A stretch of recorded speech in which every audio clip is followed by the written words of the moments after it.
we're going to show you today how to choose your buildings and customize kits for your new model railroad village.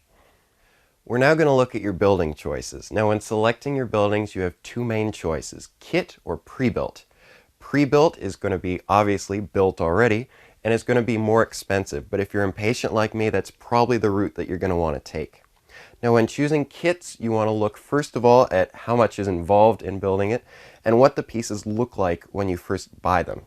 A lot of the kits come in really ugly colors, and you're going to want to faux finish them to look more realistic. In building this kit, we've added drip stains going down the roof and faded the paint a lot to age it to look like a general store from around the 1920s. The rest of these structures were all pre-built. That works for residential homes. A lot of these look very well kept up and will fit our theme perfectly. Now, including other structures, you want to get maintenance of way structures, which are smaller buildings, and we'll talk about those later in trackside.